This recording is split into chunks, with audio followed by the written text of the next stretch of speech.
ونستعينه ونستغفره ونؤمن به ونتوكل عليه ونعوذ بالله من شرور أنفسنا ومن سيئات أعمالنا من يهده الله فلا مضل له ومن يضلل فلا هادي له ونشهد أن لا إله إلا الله وحده لا شريك له ونشهد أن سيدنا سندنا نبينا ومولانا محمدا عبده ورسوله أما بعد فأعوذ بالله من الشيطان الرجيم بسم الله الرحمن الرحيم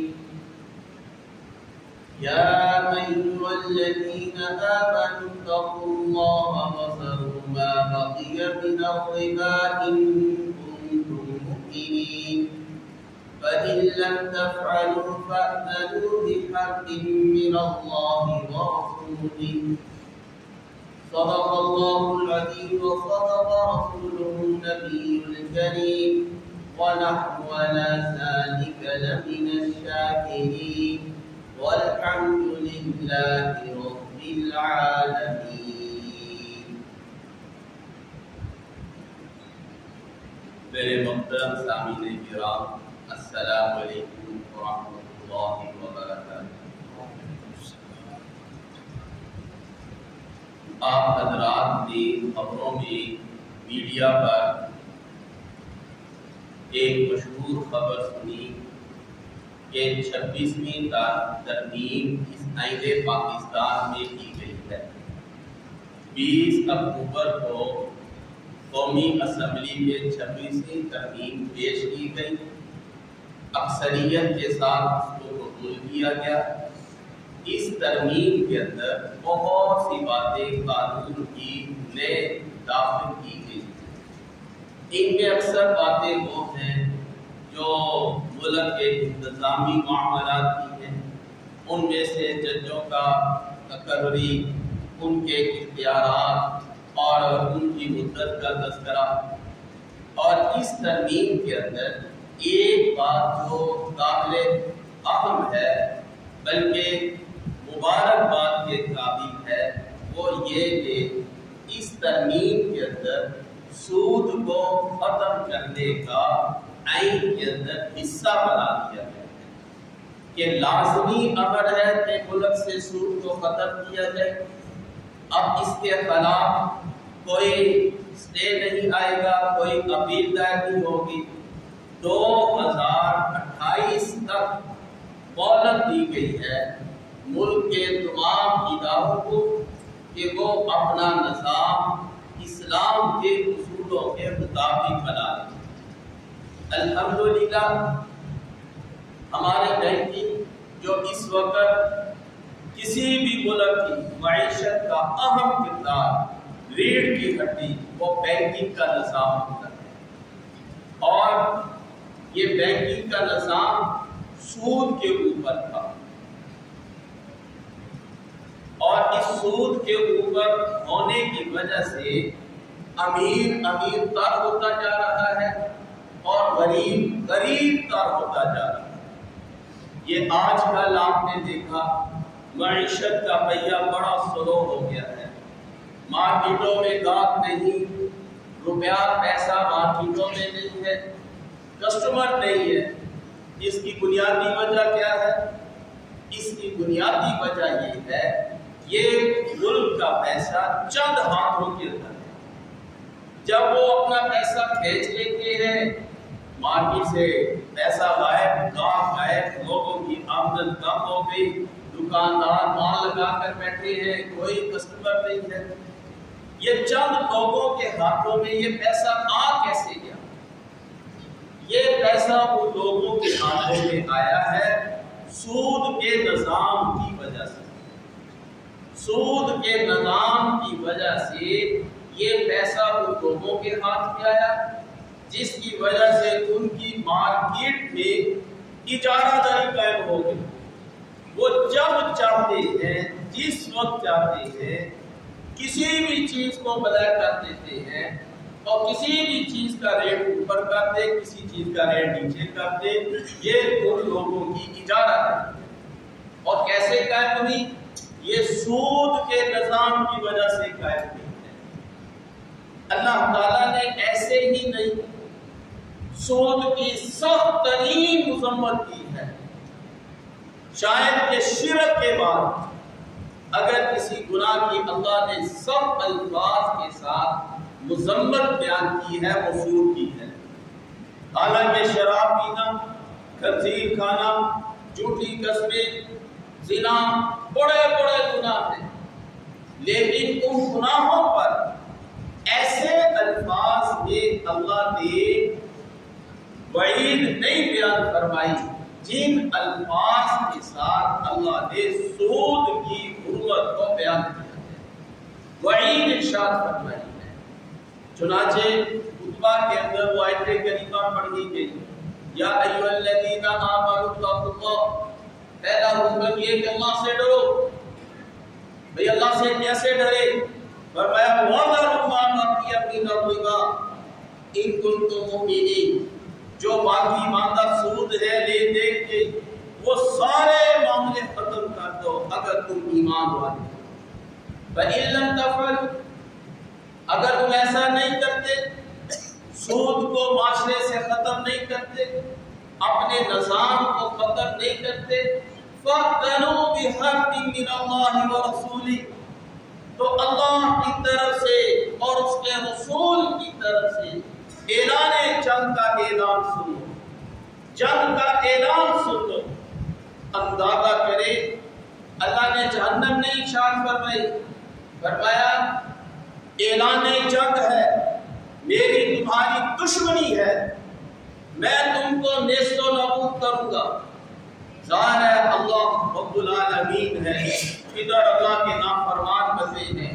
اللہ بھی کیا کیا کرے گا؟ اللہ کے ساتھ بڑا برا سلوک کرے گا، سخت ترین عذاب دے گا. ایک عذاب تو دنیا میں ہوگا، وہ کیا؟ یمحق اللہ الربا ویربی الصدقات.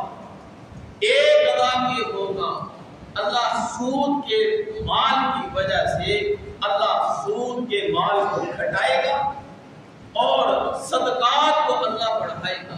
یہ اللہ کا وعدہ ہے. اور میں قسم کھا کر کہتا ہوں، جس شخص نے بھی سود کے اندر اپنے آپ کو ملوث کیا، بینکنگ کے نظام یا ان کی سمجھ بات دکھانے سے ان کے نظام کے اندر چلا گیا، ہم نے کھلی آنکھوں ان لوگوں کو مشاہدہ کیا. وہ آسمان سے زمین اور زمین سے تحت الثری تک گئی ہیں.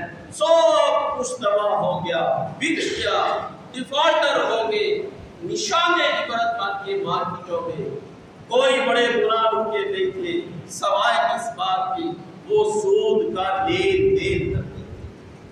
اب اتنا سخت اللہ تعالیٰ نے سود کے نظام کو بیان کیا اور آپ صلی اللہ علیہ وسلم نے بھی ارشاد فرمایا سود کے 70 درجے ہیں اور کم سے کم درجہ سود کا یہ ہے ایک آدمی معاذ اللہ ثم معاذ اللہ اپنی ماں سے 36 دفعہ زنا کرے، اس کے مطابق جتنا گناہ ملے گا اس گناہ سے 1 روپیہ کا سود یہ زیادہ بڑا گناہ ہے. یہ رسول اکرم صلی اللہ علیہ وسلم نے ارشاد فرمایا. اب یہ قرآن اتنا واضح، احادیث اتنی واضح کہ بھئی سود کے نظام کو چھوڑ دو. ہمارا ملک بنا تھا اسلامی احکامات کو نفاذ کے لیے. ہمارے بڑوں نے قربانیاں دی کہ ہم ایک ایسی ریاست بنائیں گے جہاں پر اللہ اس کے رسول کا نظام چلے گا. لیکن اس کے باوجود آج 5 صدی گزر گئی، ہم اپنے نظام سے سود کو پاک ہی نہیں کر سکتے. یہ نہیں کہ علماء نے بس اتنا بیان کر دیا کہ سود حرام بلکہ علماء نے موجودہ بینکنگ کے نظام جو سود پر مشتمل تھا، اس کا آلٹرنیٹ اسلامی احکامات اور اسلامی تجاویز کے ساتھ وہ پورا نظام بنا کر گورنمنٹ کو پیش کیا گیا کہ آپ تو کہتے ہو بھائی سود کے بغیر ہمارا بینک کیسے چلے گا، ملک کا نظام کیسے چلے گا۔ انہوں نے اسلامی احکامات کی پوری ڈیٹیل بینکنگ کی اور ماہرین کے معاشیات کی موجودگی میں بیٹھ کر، ماہرین بینک کی موجودگی میں بیٹھ کر یہ سارا نظام ڈیٹیل کے ساتھ طے کر دیا۔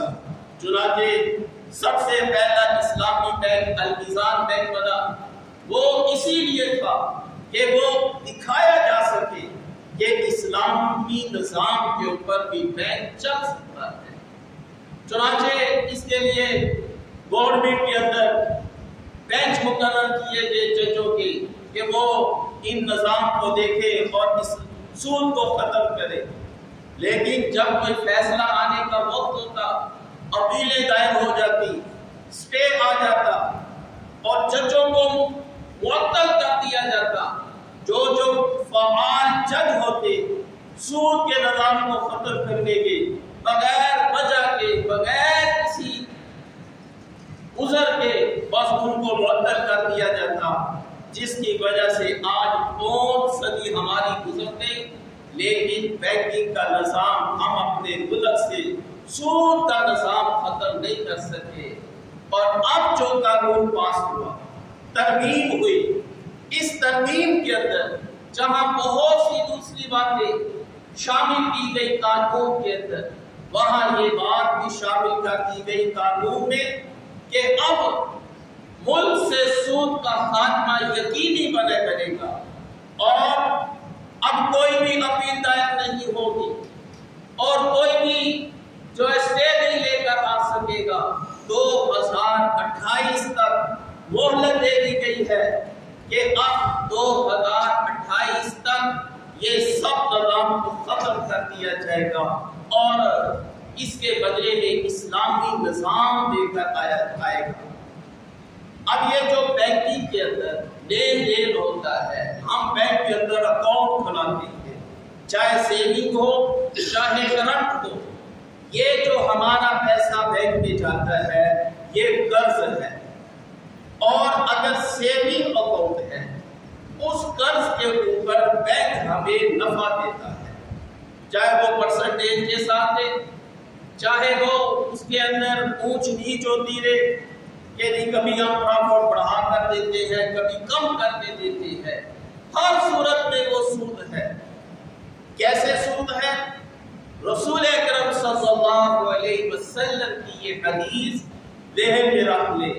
آپ صلی اللہ علیہ وسلم نے ارشاد فرمایا، کل قرض جر نفعا فهو الربا، ہر وہ قرض جس کے بدلے میں پرافٹ آئے، زائد رقم آئے، چاہے وہ کبھی کم آتی ہے کبھی زیادہ آتی ہے، لیکن قرض کے اوپر جب بھی کوئی 1 روپیہ بھی زائد آئے گا وہ سراسر سود ہے، حرام ہے۔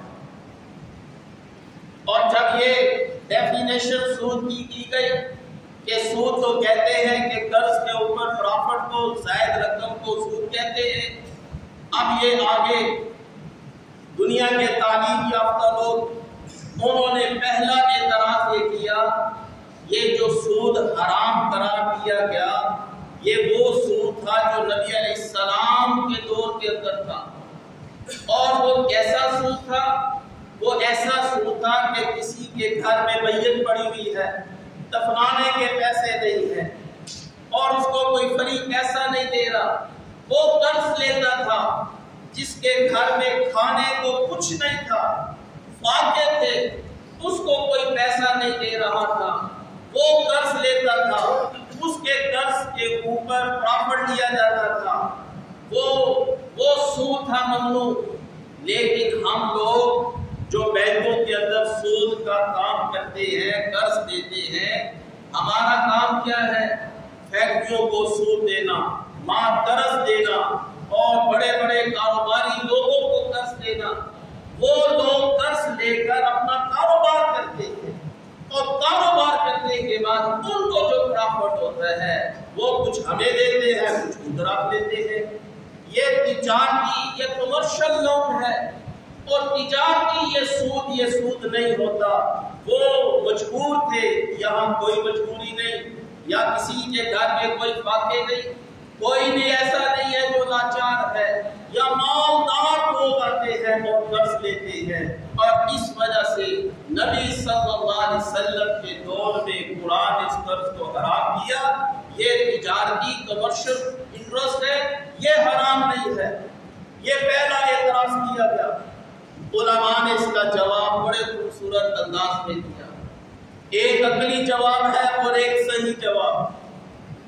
عقلی نقلی جواب تو یہ ہے کہ دیکھیں، اگر کوئی شخص آج کے ہی کہ نبی علیہ السلام کے دور میں جو شراب تیار ہوتی تھی وہ حضور سے ہے، ہمارے ہاں جو شراب تیار ہوتی ہے یہ بڑے ہی اعلیٰ مشینوں پر اور حفظان اصولوں پر تیار ہوتی ہے، اور وہ شراب چاہے وہ وسکی ہے، برانڈی ہے، کچھ بھی ہے، وہ بڑے اعلیٰ درجے کی شراب ہے، لہذا یہ وہ شراب حرام نہیں ہے، بلکہ یہ جو ایک طاقت کی چیز ہے، مشروب ہے، لہذا اس دور کی شراب حرام ہے، آج کے دور کی شراب حرام نہیں ہے۔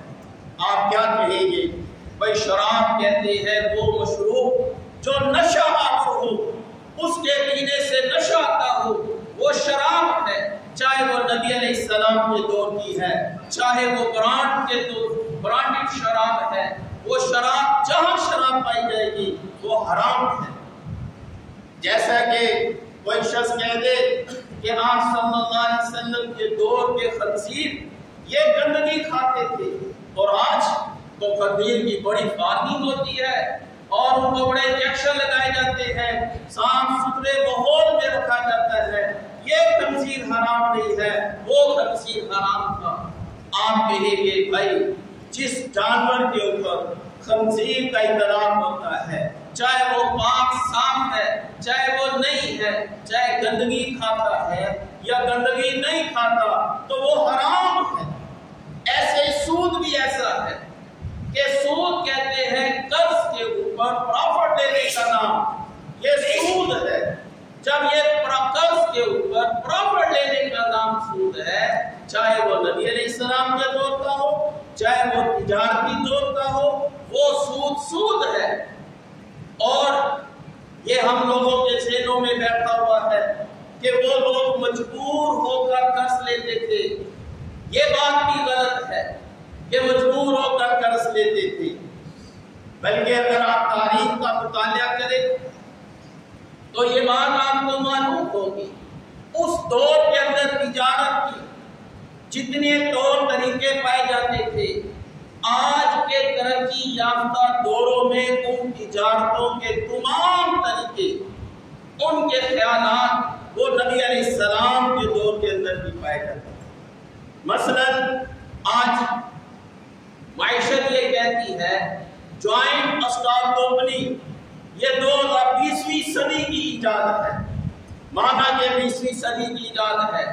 جوائنٹ اسٹاک کمپنی میں کیا ہوتا ہے، ہم سب مل کر 100 روپیہ ڈال لیں، ایک بڑی کمپنی ہم بنا لیں، اس کا پرافٹ پھر ہم تقسیم کر لیں، یہ جوائنٹ اسٹاک کمپنی ہے۔ اور یہ جوائنٹ اسٹاک کمپنی کا تصور بھی رسول اکرم صلی اللہ علیہ وسلم کے دور کے اندر بھی تھا۔ آپ نے سنا ہوگا تجارتی قافلے جاتے تھے، آتے تھے، وہ جب غزوہ بدر ہوئی تھی وہ تجارتی قافلے کے لیے گئی تھی۔ وہ تجارتی قافلے کیا کرتے تھے؟ وہ یہ کرتے تھے کہ ایک آدمی اپنے قبیلے سے مال لیتا تھا، کسی نے 100 روپیہ دے دیا، کسی نے 50، 10 دے دیے، اور اس کو قرض دے دیا، یہ لو تو ہم قرض لے لو، تو ہمیں پرافٹ کے اوپر اتنا دے دینا، اتنے زائد پیسے دے دینا۔ وہ یہ ایک آدمی ایک قبیلے کا ہزاروں اور لاکھوں روپیہ لے کر دوسرے ملک جاتا، وہاں سے وہ تجارت کرتا، تجارت کر کے وہاں سے اپنا مال بیچتا، ادھر سے لا کر ادھر بیچتا، اپنا پرافٹ اپنے پاس رکھ لیتا اور قرض داروں کو ان کا قرضہ دے دیتا۔ ان کو پیسوں کے اوپر پیسہ اور اس کو پرافٹ مل جاتا. یہی جوائنٹ اسٹاک کمپنیاں کرتی ہیں.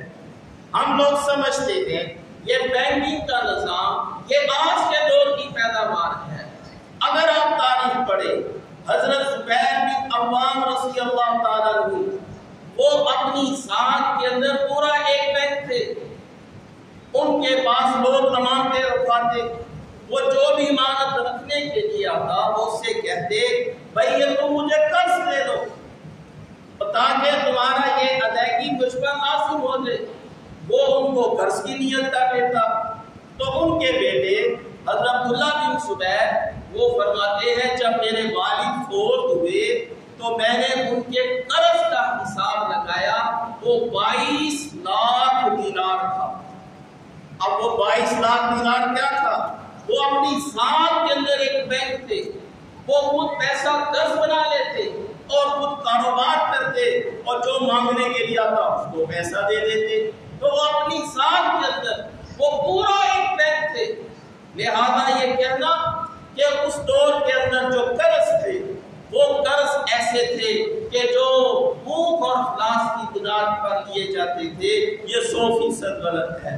سارے قرض ایسے نہیں تھے. ممکن ہے کچھ لوگ کرتے ہو لیکن وہ لوگ بڑے بڑے قرض دیتے تھے. آپ صلی اللہ علیہ وسلم نے جو حجۃ الوداع کے موقع پر اپنے چچا عباس کا جو سود معاف کیا تھا صرف جو سود معاف کیا تھا وہ 10,000 مسکال سونا تھا. یہ صرف سود تھا. یہ اصل رقم نہیں تھی. جو لوگوں سے لینا تھا وہ 10,000 مسکال سونا لینا تھا. ایک مسکال کا وزن ہوتا ہے 4 تولے کا. اب آپ اندازہ کرتے انہوں نے لوگوں کو رقم دی ہوئی تھی اور ان سے سود لینا تھا. آپ صلی اللہ علیہ وسلم نے حجۃ الوداع کے اوپر پر فرمایا میں سب سے پہلے اپنے چچا کے سود کو ختم کرتا ہوں. آج جن لوگوں کے اوپر ان کا سود تھا وہ سب سود میں ختم کرتا ہوں. وہ صرف اصل رقم ہی ادا کرے. تو بھائیو یہ اعتراضات بینکنگ کے اوپر کیے گئے. الحمدللہ علماء نے ان بینکنگ کے سودی نظام کے اوپر جو اعتراضات تھے الحمدللہ سارے اعتراضات کا جواب دیا. اب یہ سرمایہ دار طبقہ کیوں چاہتا ہے کہ سود کا نظام قائم رہے؟ وہ اس لیے چاہتا ہے ان کی موجیں لگی ہوئی ہیں. ان کی کیسے موجیں لگتی ہیں؟ ایک مثال سمجھیے. دیکھیں ایک آدمی کے پاس 10 لاکھ روپیہ ہے. اس نے ایک شوگر مل لگانی ہے یا کوئی بھی کپڑے کی مل لگانی ہے. اس کو 1 کروڑ روپیہ چاہیے. وہ کیا کرتا ہے بینک سے 90 لاکھ روپیہ قرض لے لیتا ہے. اب بینک سے 90 لاکھ روپیہ کہاں سے آیا؟ یہ پیسہ وہ ہے جو ہم نے بینک میں رکھوایا ہوا ہے. اس نے بینک سے 90 لاکھ روپیہ دیا. 1 کروڑ کی اس نے ایک فیکٹری لگا دی. اب جب فیکٹری لگائی تو آپ سمجھیں کہ اس کو 2 کروڑ روپے کا فائدہ ہوا. اور اس نے 2 کروڑ روپے کا فائدہ ہوا. اس نے 18% یا 20% اس نے بینک کو دینا ہے اور باقی 80% اس نے پرافٹ اپنے اندر رکھ لینا ہے. اب کیا ہوا؟ یہ جو 20% پرافٹ اس نے بینک کو دیا. بینک والوں نے کیا کیا؟ بینک والوں نے کچھ اپنا حصہ رکھا اور کچھ ٹیکس ادا کیے. باقی یہ جو ہم لوگ تھے ہمیں 10 یا 12% یہ ہمیں دے دیا. ہم یہ سمجھتے ہیں اب لاکھ روپے کے اوپر مجھے 1,000 روپے کا فائدہ ہو گیا. لو جی میرا 1,01,000 روپیہ ہو گیا. ہم بڑے خوش ہوتے ہیں. اب اندازہ کریں پیسہ ہمارا ان لوگوں نے قرض لیا بینک سے 20% بینک والوں کو دیا 80% کھا گئے. اور پھر کیا کیا ان بینک والوں فیکٹری کے آنر نے کیا کیا؟ اس نے جب یہ چینی کی تیار کر لی فیکٹری. اب اس نے اخراجات جب چینی تیار ہونی ہے اس نے اخراجات اس کے اوپر ڈالنے ہیں. جہاں وہ دوسرے اخراجات ڈالے گا وہ کہے گا کہ 20% میں نے بینک کو بھی دینا ہوتا ہے ہر مہینے لہذا وہ 20% وہ چینی کے اوپر کاسٹ کر دے گا. اب وہ چینی اگر مارکیٹ میں 50 روپے کی آنی تھی وہ 80 روپے میں بن کر آئے گی۔ جب یہ ہم لوگ باہر اپنے گھروں سے نکلیں گے چینی لینے کے لیے تو پتا چلے گا یہ جو 1000 روپیہ ہمیں ملا تھا زائد، یہ ہم نے مختلف شاپنگ کی تو وہ 20 روپے ہمارے وہیں لگ گئے۔ اب آپ کو بات سمجھ میں آئی، وہ جو قرض کا نظام تھا اس نظام کی وجہ سے وہ مالدار سے مالدار ہو گیا، اس کو کوئی نقصان نہیں۔ اگر اس کی فیکٹری کو آگ لگ جاتی ہے اس نے بدلے میں انشورنس کروائی گئی ہے، جب وہ دیکھے گا کاروبار ٹھپ ہو رہا ہے وہ اپنے طریقے سے آگ لگا دے گا اور آگ لگا کر وہ انشورنس والوں سے پیسے لے لے گا، وہ وہیں کا وہیں رہے گا۔ اگر اسلامی نظام ہو تو اسلامی نظام میں کیا ہوگا؟ یہ جو 80 لاکھ روپیہ اس نے بینک سے لیا تھا، بینک کہے گا کہ یہ تم کاروبار کرو، میری اور تمہاری 50-50 کی پارٹنرشپ ہے۔ اب وہ 50% پرافٹ تو تب آئے گا جب وہ مارکیٹ میں چینی بیچے گا، چینی بیچنے کے بعد اس کو جو پرافٹ آئے گا، اب چاہے وہ کروڑ روپے آیا وہ 50 لاکھ روپیہ بینک کو دے گا، 50 لاکھ خود رکھے گا، اور وہ 50 لاکھ کن لوگوں میں تقسیم ہوگا؟ وہ میرے اور آپ لوگوں میں تقسیم ہوگا۔ یہ وہ نظام ہے سود کا جو اس وقت رائج ہے۔ یہ یہودیوں نے سود کا نظام بنایا، جیسے ہم لوگ بینکوں سے وابستہ ہیں، ہمارا بینک یہ ملک کے بینک، یہ دنیا کے بینک، یہ ورلڈ بینک سے وابستہ ہے، اور ورلڈ بینک جو ہے یہ یہودیوں کے ہاتھ میں ہے۔ یہودی یہ مالدار سے مالدار ہو رہی ہے، یہ یہود کی کارستانی ہے، یہ جو مہنگائی ہے اور ملک کے اندر معیشت کا نظام تباہ ہوا ہے، اس کی بنیادی وجہ کیا ہے؟ بنیادی وجہ یہ وہ سود تھا۔ اور آج الحمدللہ یہ جو آئین پاس ہوا 26ویں ترمیم کے اندر، اس آئین کے اندر یہ بھی قانون پاس ہو گیا کہ ملک سے سود کے نظام کو ختم کرنا یہ لازمی امر ہے۔ اب اس کے خلاف کوئی اپیل دائر نہیں ہوگی، 2028 تک ہے۔ اب آپ نے دیکھا ہوگا اب جو بھی بینک کھلتا ہے اس بینک کے کونے پر ایک انڈو اسلامی بینک کے بھی لگی ہوتی ہے۔